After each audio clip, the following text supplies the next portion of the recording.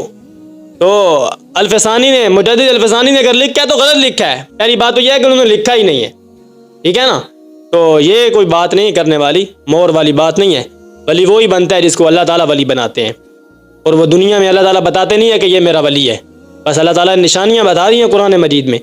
کیا نشانیاں؟ عباد الرحمن الذین یمشون علی الارض یہونا وَإِذَا خَاطَبَهُمُ الْجَاهِلُونَ قَالُوا سَلَامًا وَالَّذِينَ يَبِيتُونَ لِرَبِّهِمْ سُجَدًا وَقِيَامًا۔ جس نے پڑھنی ہے نشانیاں وہ سورۃ فرقان کا آخری رکوع پڑھ لے، اللہ تعالیٰ نے اپنے دوستوں کی اور ولیوں کی نشانی بتائی ہے، ٹھیک ہے نا؟